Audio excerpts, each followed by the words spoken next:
En su paso desde África a la isla de Eritia, que muchos identifican con la isla de León, hoy San Fernando de Cádiz, Hércules, el hijo de Zeus, hubo de cruzar el territorio del gigante Anteo, que desafiaba a luchar a todo el que pisaba sus dominios.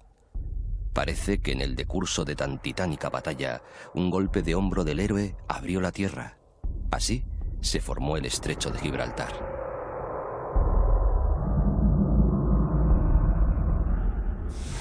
Luego Hércules, para celebrar su victoria, levantó 2 columnas, los peñones de Ceuta y Gibraltar.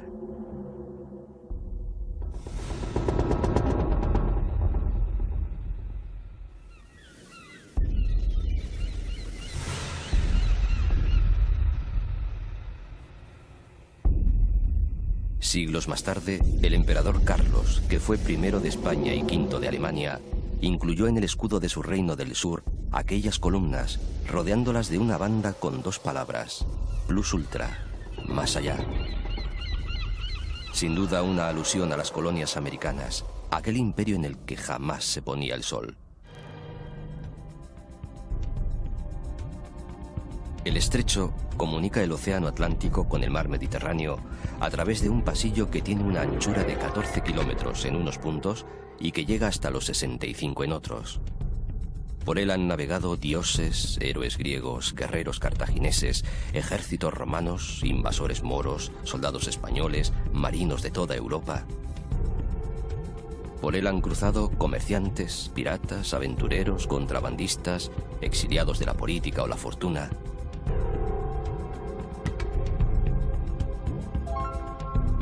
Ha sido y es parte importante de nuestra historia y nuestra cultura, y está abrigado por hermosísimas bahías que guardan ciudades legendarias.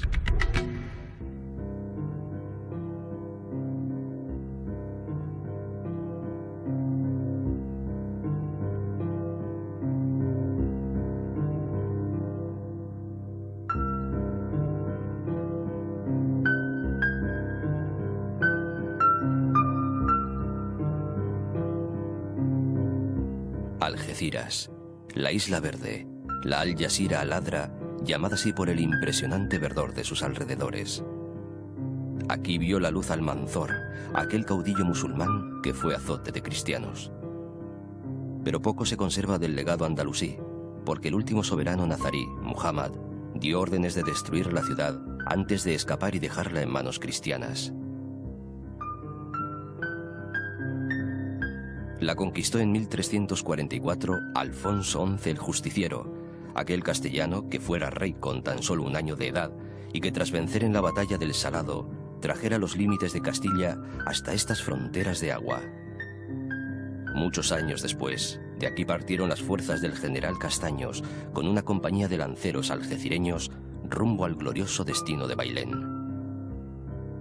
Hoy, este puerto, que comenzó siendo un muelle de madera en la desembocadura del río Miel, el de las aguas dulces, es uno de los más importantes de España y de los de mayor tráfico, y todos los años celebra, porque una celebración es la vuelta a casa, el paso, en un sentido o en otro, de miles de personas que vuelven a África o a España y Europa.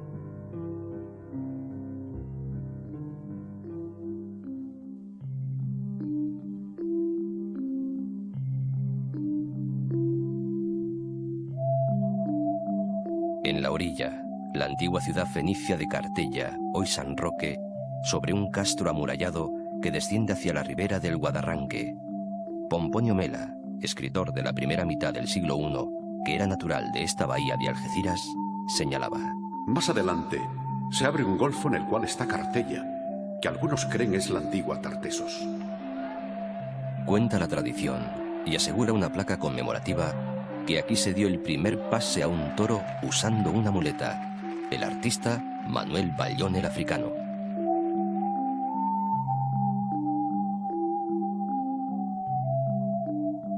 La ciudad de la Línea, cuyo nombre proviene de la línea de fortificaciones que mandó edificar Felipe V en su lucha contra los ingleses, fue prácticamente destruida en 1810 durante la Guerra de Independencia. Ahora se levanta de nuevo en el extremo opuesto de la bahía.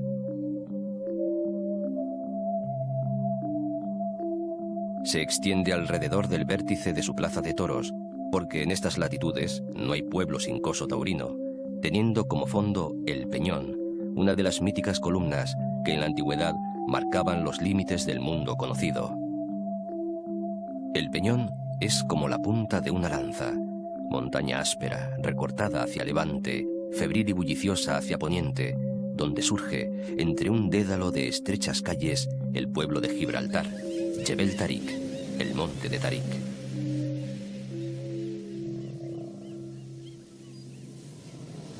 Por este particular ecosistema marítimo, encuentro de mar y océano, migran las ballenas, incluyendo el mamífero más grande de todos, la ballena azul.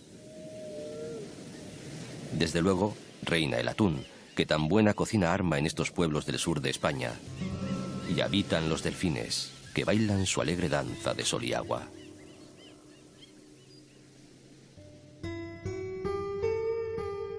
Por la bahía de Algeciras ha habido siempre una picaresca que retratan muy bien los versos de José Carlos de Luna. Barquito de vela, ¿a dónde va? A Gibraltar. ¿Me quieres llevar? No, hijo, que voy a un alijo en la calle Real. Me espera un judío y un moro y un señor principal, que tiene de todo. Caballos, palacio y un barco a motor. Y una amiga en la línea, y otra en Algeciras y otra en el Palmone.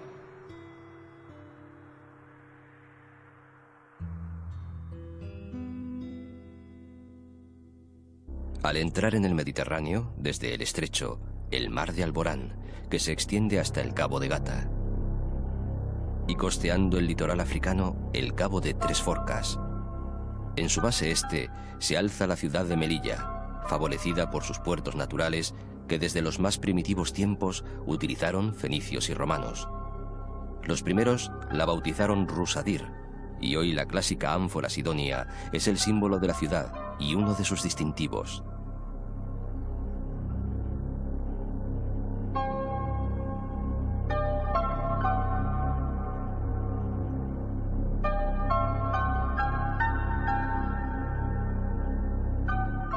En poco más de 12 kilómetros cuadrados, playas de fina arena, una costa llana y ligeramente ondulada hacia las laderas del macizo del Gurugú y la pequeña península en la que se ubicó la ciudad vieja. Las murallas que la defienden, cargadas de historia, alientan la leyenda de épicos lugares y grandes hazañas. Leyendas y secretos se esconden en sus fosos comunicados que parecen enlazar alturas con bajíos, cimas con simas.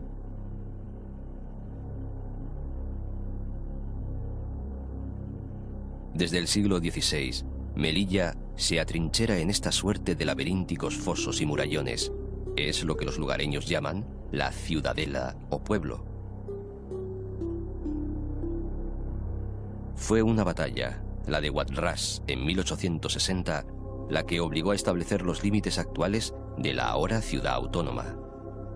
Una guerra que propicia una época de esplendor, un nuevo urbanismo trazado por ingenieros militares y una arquitectura de estilo Art Nouveau y Art Déco que la convierten en una de las ciudades mediterráneas más importante en el estilo modernista.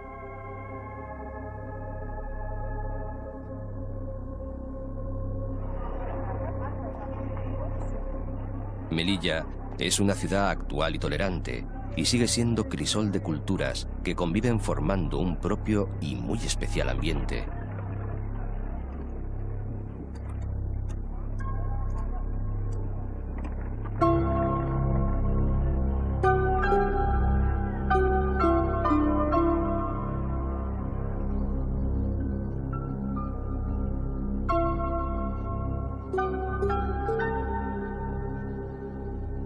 Las Islas Chafarinas, al este de Melilla, fueron en tiempos pasados, como casi todas las de ese litoral, refugio de piratas y ladrones. De ahí les viene el nombre, pues en uno de los dialectos árabes de la zona, chofar quiere decir ladrón. Hoy son reserva y estación biológica y han tenido importante papel en la conservación de la gaviota piquirroja, que ha estado en peligro de extinción.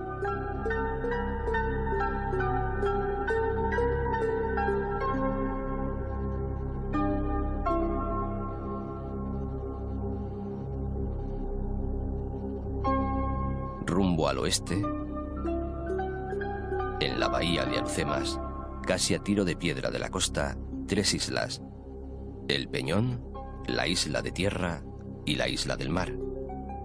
Pertenecen a España desde 1560, cuando el sultán Muley Abdalá el Galib Billah las cedió a Felipe II para colaborar en su lucha contra el turco.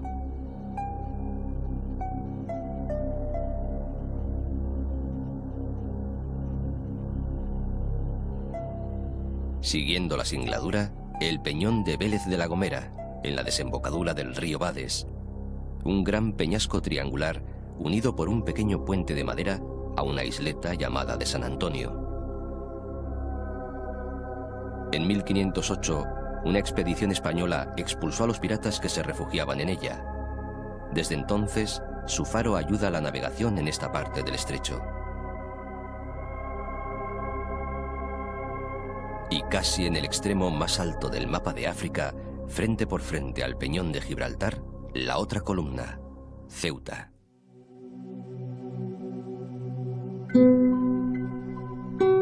Es muy probable que su fundación esté directamente ligada a las factorías de salazón del pescado, lo que no es de extrañar, porque su situación estratégica sobre el estrecho la convertía en poderosa factoría pescadora. Pero no solo tuvo importancia Ceuta como sede de la industria del garum, la salsa reina de las mesas de Roma, sino como lugar de paso. El general cartaginés Aníbal, látigo de los romanos, la utilizó como base para cruzar a España. Derrotados los cartagineses, fue considerada, juntamente con Tánger, capital de facto de la Hispania Nova Ulterior Tingitana.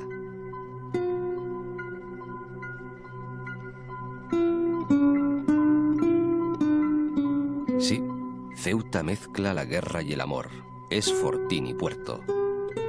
Desde la carretera que circunvala el monte Hacho se ven sus murallas y se descubren fuentes históricas anteriores a la conquista portuguesa que se demuestra en la presencia, en lo más alto del monte, de una fortaleza que los lusitanos denominaron el Facho, referencia al fuego que allí se encendía para alertar sobre la proximidad de enemigos marítimos o terrestres. El recinto fortificado hispano-portugués penetra las aguas como si quisiera zarpar, navegar por ellas.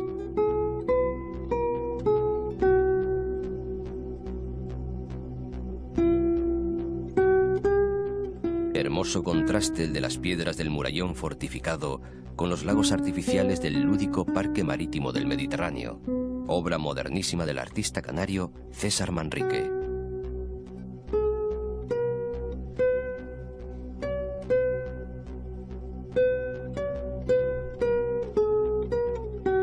Es Ceuta, una ciudad que enamora. Quizás porque el amor está en su historia, que fue su gobernador aquel don Julián, ofendido porque el rey don Rodrigo, hechizado por la belleza de su hija, llegó a tomarla por la fuerza. Realizó el conde su venganza, permitiendo el paso a Tarik, general de los bereberes, para que conquistara España. Si duermes, rey don Rodrigo, despierta por cortesía, y verás tus gentes muertas y tu batalla rompida, y tus villas y ciudades destruidas en un día. Si me pides quién lo ha hecho, yo muy bien te lo diría. Ese conde don Julián, por amores de su hija, porque se la deshonraste y más de ella no tenía.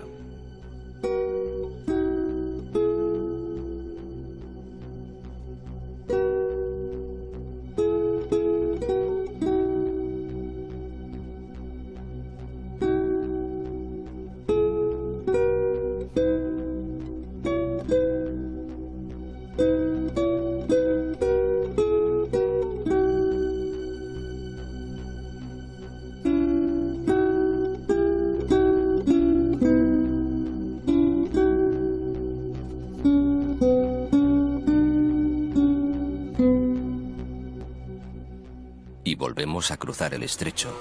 Algo aparentemente sencillo, una travesía que puede costar poco más de 1 hora o una eternidad. La vida, para los que buscan en los confines de Europa una nueva existencia.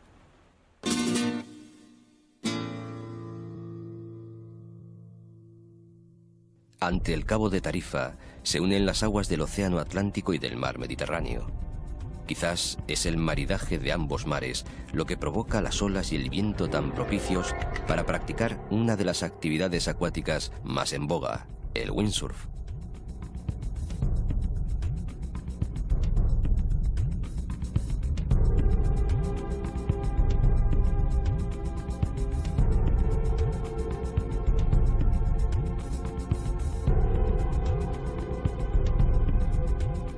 La ciudad se sitúa en la parte más angosta del estrecho, lo que la convierte en la punta meridional de Europa, la población europea más cercana al continente africano. En 1862, un escritor francés, el barón Charles de Davilliers, hizo un viaje por España acompañado de su fotógrafo particular, nada menos que el dibujante Gustave Doré. De Tarifa, lo que más les impresionó fueron sus mujeres, famosas entre las andaluzas por su belleza.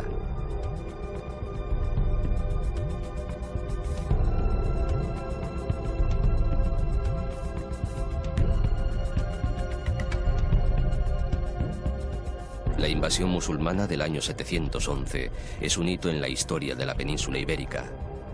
Sabemos que Tarik desembarcó en el monte Calpe, que desde entonces se llamó Jebel Tarik, Gibraltar. Pero un año antes ya había hecho exploraciones otra expedición, al mando de un oscuro y extraño personaje, del que no se sabe si era árabe, bereber o un español renegado, y al que daban el nombre de Tarif Ben Malik.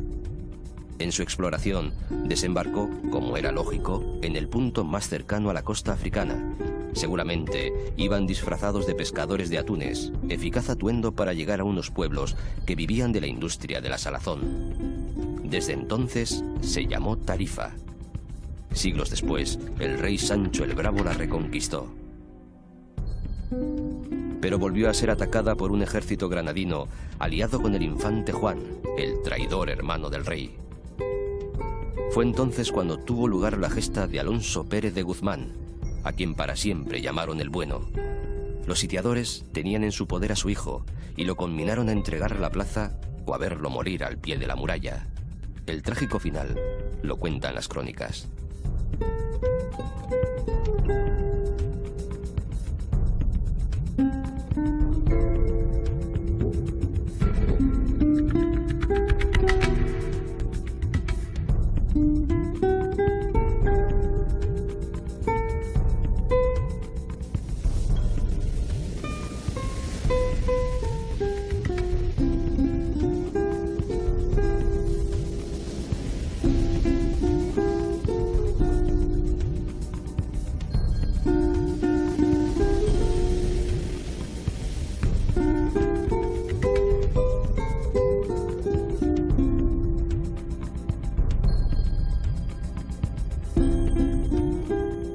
Seguir la zigzagueante línea de arena y mar para toparse con las ruinas de Boela Claudia, la ciudad bética del siglo II.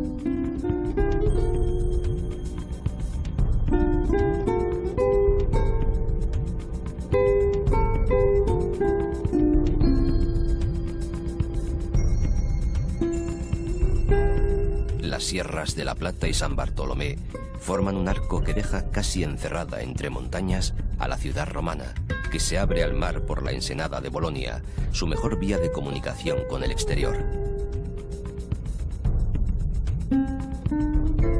En la playa de los Lances desembocan 3 cursos fluviales, el arroyo Salado y los ríos de la Vega y de la Jara. Los avatares de la Reconquista convertirán esta zona en línea fronteriza despoblada, hasta el punto que Alfonso XI, que la conocía bien, sabiendo sus dificultades, proclamó un perdón real para los criminales que se establecieran aquí al menos un año y un día. El rey moriría víctima de la peste negra durante unas operaciones militares en Gibraltar.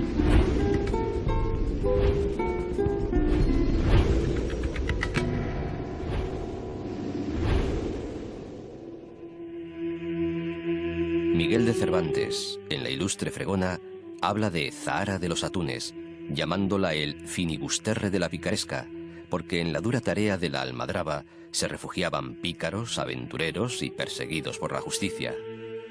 La almadraba, ingenio de los tartesos, fue luego arte de provecho, industria importante para todos estos pueblos del sur, que supieron sacar partido al paso de los atunes en su largo viaje desde el círculo polar ártico y las costas noruegas hasta el mar Mediterráneo.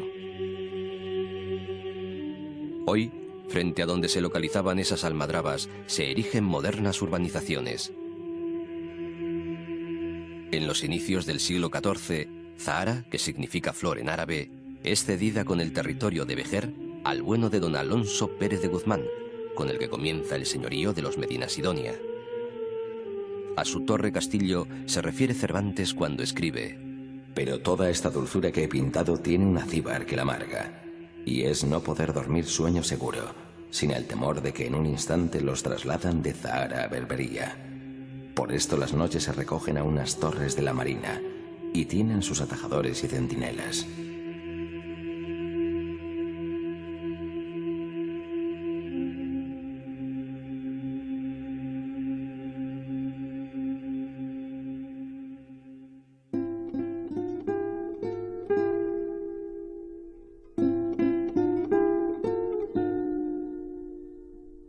Tras unos acantilados prodigiosos, espera Barbate. No dejan de impresionar sus marismas, lugar privilegiado, parada y fonda en las rutas migratorias de chorlitejos, patinegros y correlimos que llegan exhaustos hasta este pequeño gran paraíso procedentes del continente africano.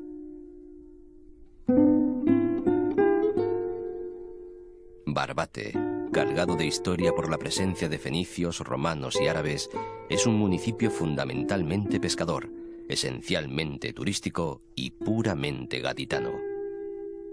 Casas blancas, encaladas al más puro estilo andaluz, para uno de los lugares con más horas de sol de toda Europa.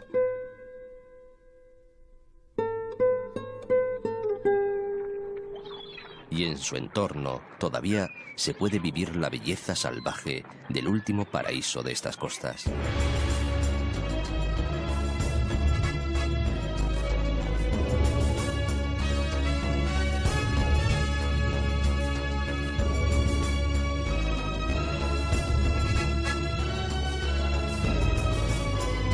Estas tierras han sido también testigo de hechos históricos importantes.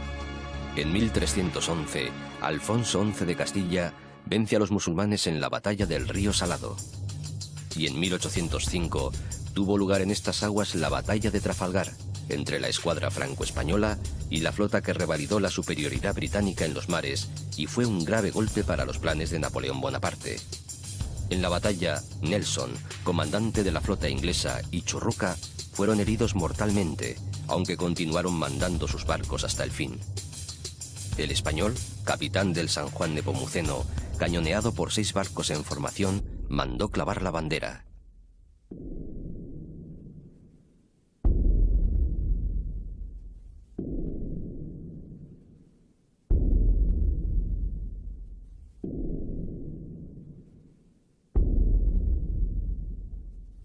En la batalla murieron él mismo, el primer oficial, otros oficiales y 152 tripulantes.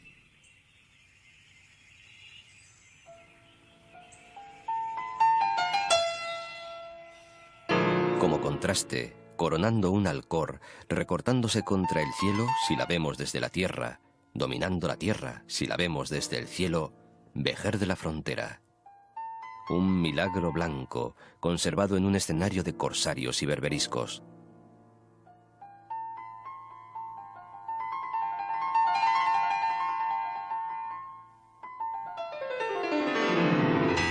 Entrando por cualquiera de las 4 puertas de su muralla, es fácil perderse en el laberinto de calles estrechas y empinadas de exótico sabor islámico.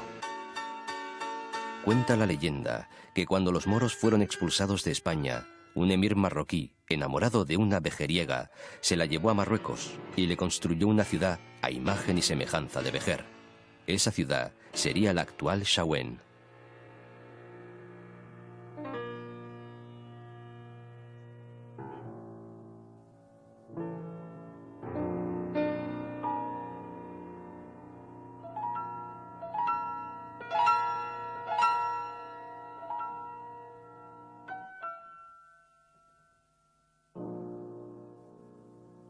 Desde la privilegiada posición de su casa ducal de Medina Sidonia, los Pérez de Guzmán vigilaban sus intereses en las pesquerías sin perder de vista a Barbate.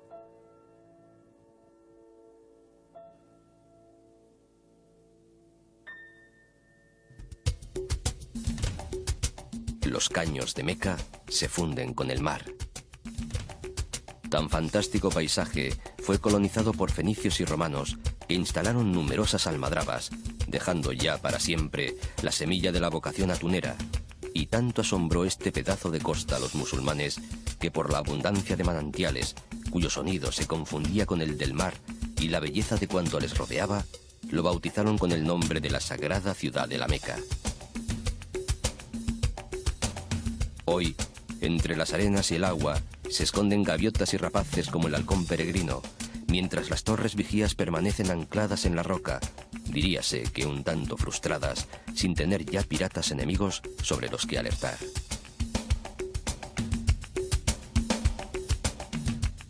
Conil es también pueblo de pescadores.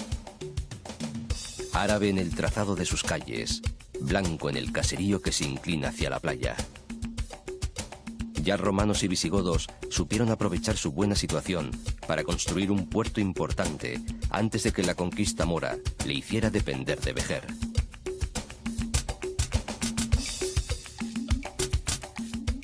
Los escarpados verticales de cala encendida anuncian el camino de Cádiz.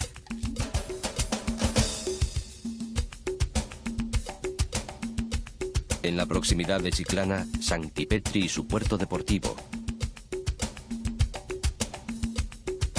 y su magnífico campo de golf de hermosos greens situados en lo mejor del mundo. Cuenta algún Cádiz romántico y soñador, que los hay, que cuando el golpe es lo suficientemente bueno, la pelota se eleva hasta desaparecer en las alturas. Asegura que no vuelve a caer, porque queda flotando en los cielos de Chiclana, contemplando seguramente el castillo construido por los fenicios sobre un templo dedicado a Hércules Melcar. En él se inspiró don Manuel de Falla para escribir su Atlántida, que no en balde dicen los que saben que la capital del continente desaparecido estaba por estas tierras. Uno de sus reyes pudo ser aquel Gerión de las 3 cabezas al que Hércules le robó los toros. Ya por aquel entonces se criaban toros por estas tierras.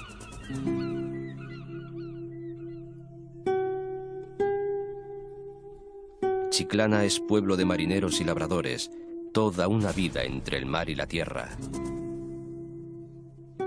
Pega el calor en esta zona, pero el ingenio de sus artesanos hace recipientes de barro cocido y poroso que dejan escapar cierta cantidad de agua que al refrescarse con el aire enfría la de dentro, vasijas que ya importaban los romanos, alcazarras se llaman. Un ilustre viajero francés del siglo XIX menciona haber oído unos tanguillos. Para alcazarra Chiclana, para trigo Trebuena y para niña bonita, San Lucas de Barrameda.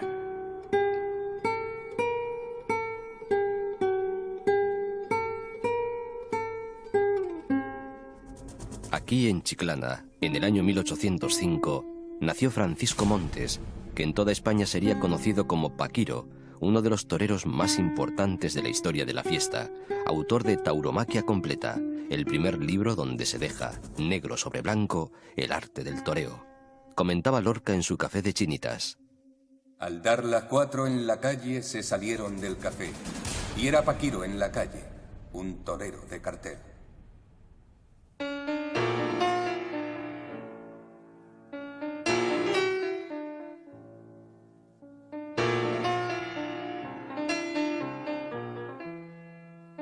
En la isla de León se ubica una de las mayores ciudades de la bahía de Cádiz, San Fernando, o la isla, patria chica de Camarón. Chato de la isla dice por alegrías: un baluarte invencible es la isla de León, porque con los gaditanos no pudo Napoleón.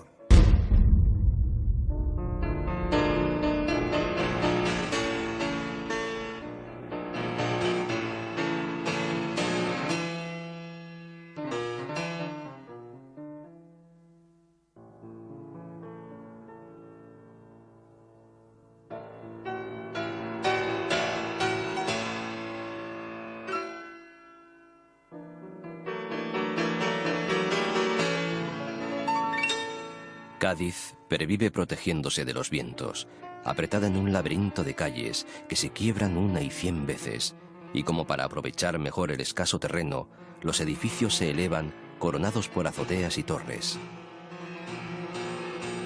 La peculiar arquitectura de las casas contrasta con el ayuntamiento, en el que en 1810, en plena guerra de la independencia, reinando en el país José Bonaparte y estando sitiada por la Armada francesa, Cádiz se convierte en capital del reino independiente y bastión liberal. Con las bombas que tiran los fanfarrones, se hacen las gaditanas tirabuzones.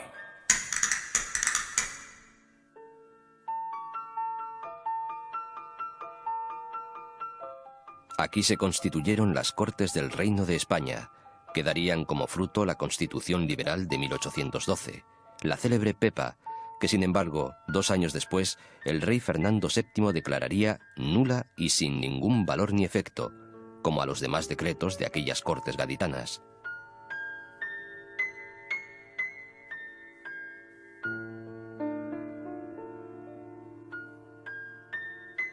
Es evidente que Cádiz fue siempre puerto.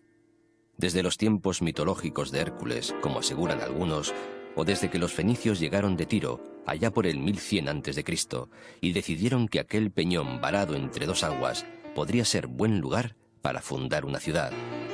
Y le dieron el nombre de Gadir, lugar cerrado, acogedor.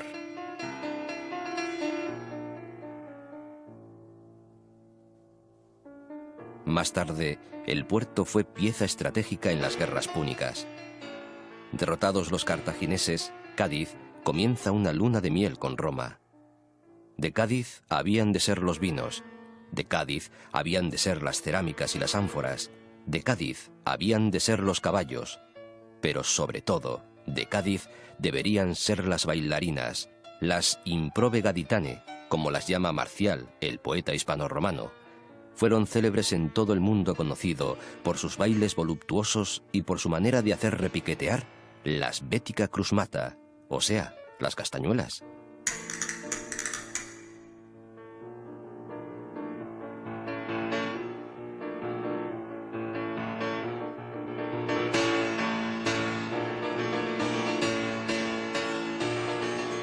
Cádiz, tacita de plata, lo mejor de Andalucía.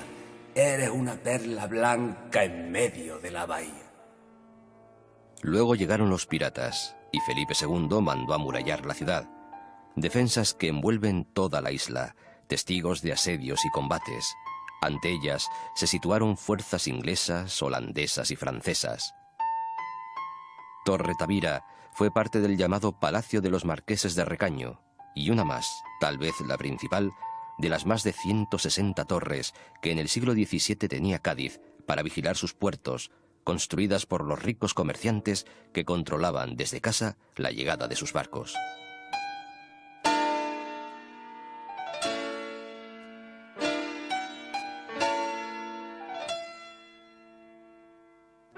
Recordaba Alberti otros tiempos.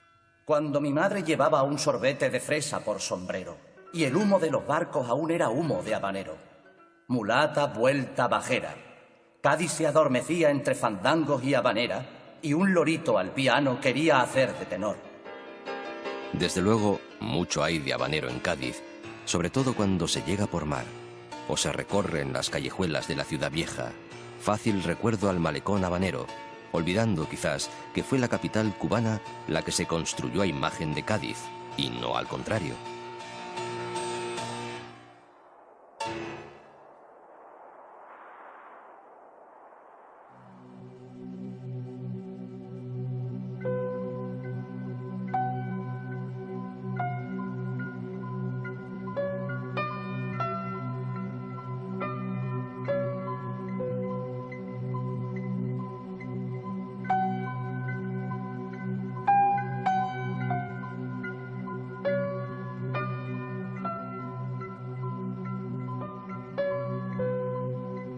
El caño del Trocadero separa la isla de la tierra continental. Sobre los fangos salustres de la bahía cantaba Alberti. Y ya estarán los esteros rezumando azul del mar. Dejadme ser salinero, granito del salinar. El océano se esconde en un laberinto de playas y dunas, caños y esteros, salinas y pinos. Una lengua de tierra forma el coto de los Saboneses, interrumpido por el caño del Caserón, último tramo que comunica al río con el mar.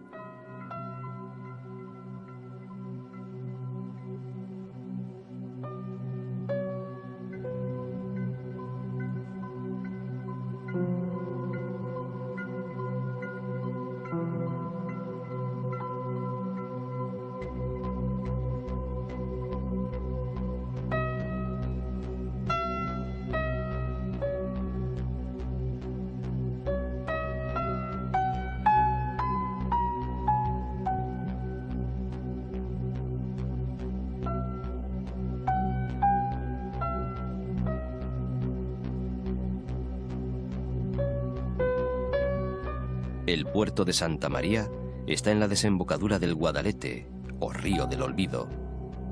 Ahora, desde que se construyó el puente Carranza, el puerto queda a 2 pasos de la Tacita de Plata.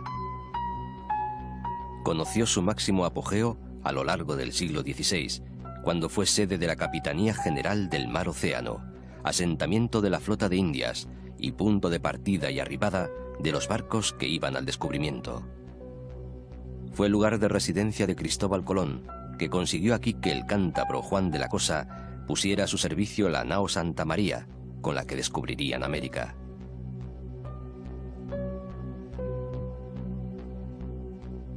El 7 de septiembre del año 1522, una nave destartalada entraba en el puerto.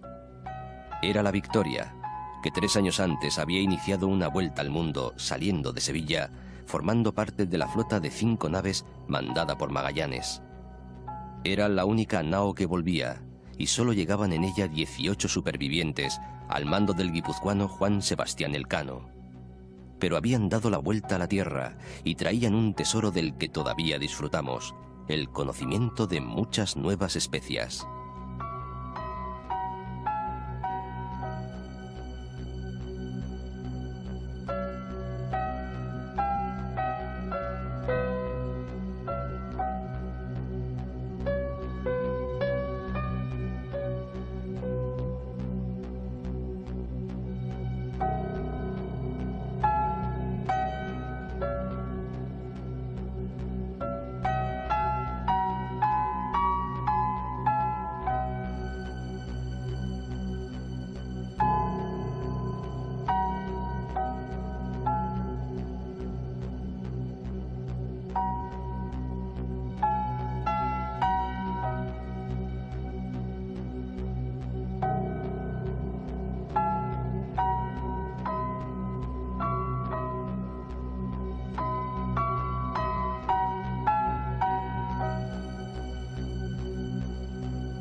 La Plaza de Toros fue inaugurada por Lagartijo en 1880.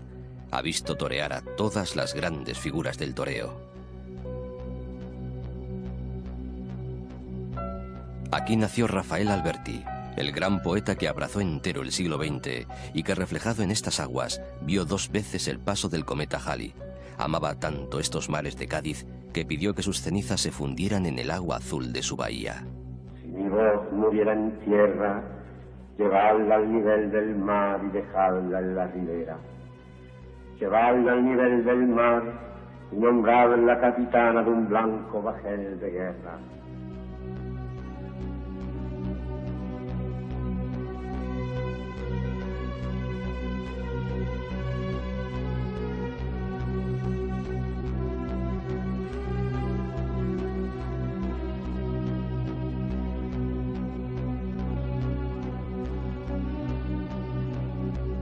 Puerto Serri es el puerto deportivo, moderno y coqueto en el que amarran yates y lanchas que contrastan con la rusticidad del modesto vaporcito, que es como el transporte oficial.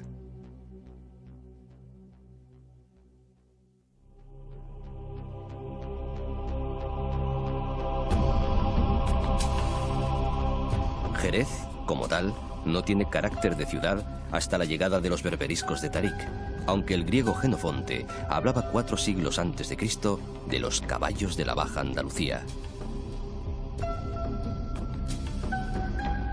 Para que no le falte de nada, a lo largo de su historia ha sido influenciada por distintas culturas, y de ahí sus nombres: la Shera fenicia, la romana Ceret, la Sherish musulmana y finalmente la Sherez, Jerez cristiana.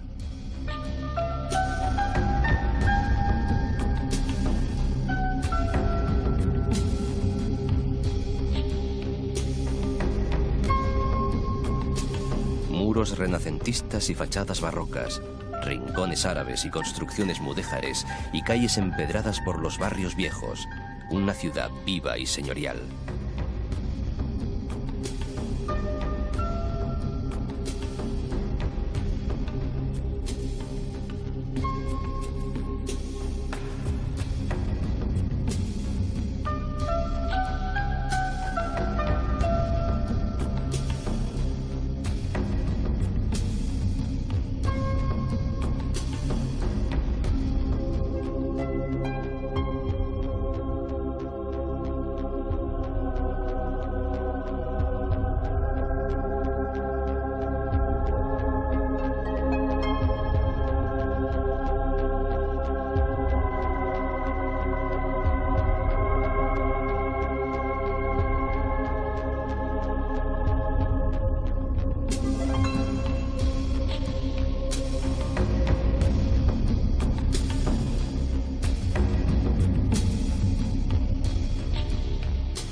Lo que hace de Jerez la ciudad conocida en todo el mundo son sus excelentes vinos, cuyas viñas se asientan sobre terrenos de albariza que dan la uva de variedad palomino, la ideal para los mostos de esta tierra, que fue introducida por Yáñez Palomino, un caballero de la corte de Alfonso X el Sabio, tras la conquista de Jerez en el año 1264.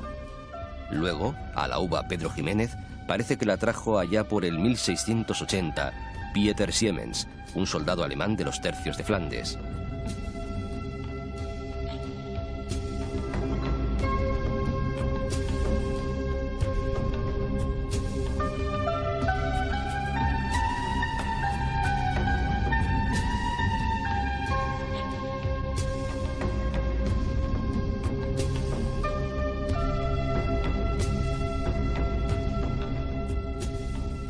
Y en medio de tanta gloria, las bodegas, verdaderas catedrales. Dicen que los jerezanos levantaron la mejor casa para el mejor vino.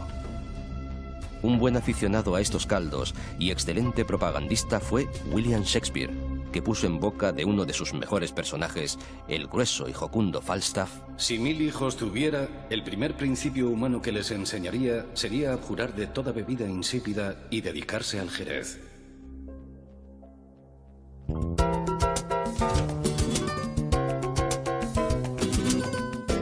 Hacia occidente, la Punta de Rota, la Rabeta Ruta Árabe, el fuerte de frontera. El corazón de la ciudad es medieval. Por encima asoman los 5 torreones almenados del Castillo de la Luna, atribuido a Alfonso Pérez de Guzmán, construido sobre los restos de un ribat musulmán. Los roteños lo consideran su símbolo y lo tienen en el escudo de la villa.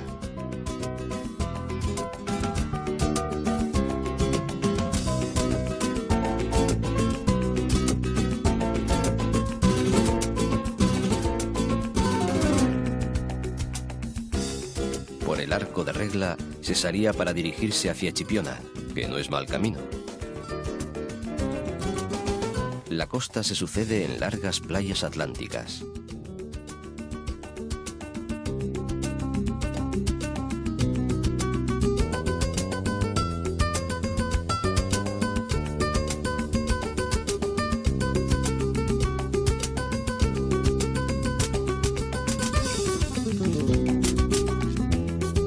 De pronto, como si se tratara de otra columna del mítico Hércules, que ya tan aficionado fue a estos pagos, se alza el faro de Chipiona, el más alto de España. Su luz alcanza los 150 kilómetros de distancia. Sus paredes están hechas de piedra ostionera. Cuando se construyó, en 1867, se pusieron una sobre otra, sin amalgama alguna. Luego, el tiempo ha ido soltándolo todo, terminando por formar una sólida roca de más de 60 metros de altura. Su luz alumbra a los navegantes que pueden entrar seguros en la desembocadura del río Guadalquivir. Cuenta la tradición que a este promontorio frente al mar vinieron a parar los discípulos de San Agustín, obispo de Hipona, huyendo de los vándalos. Traían con ellos una imagen santa, la Virgen de Regla.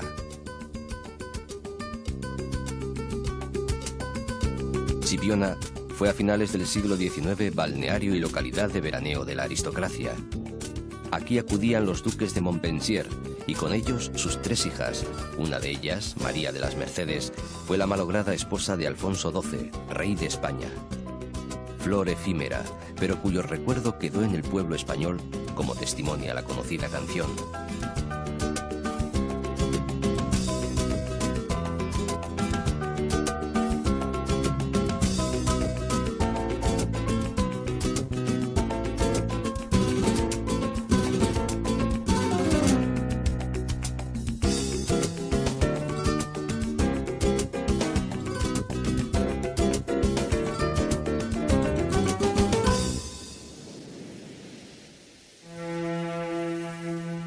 Comenzó esta aproximación al sur del sur por el Estrecho, Gibraltar y Ceuta, las columnas de Hércules que ostentaron el lema Non plus ultra, nada más allá. Y lo termina en Sanlúcar, surcando los cielos sobre el estuario del Guadalquivir. Siguiendo a los flamencos de Doñana, que vuelan hacia parajes más cálidos, más allá, siempre más allá.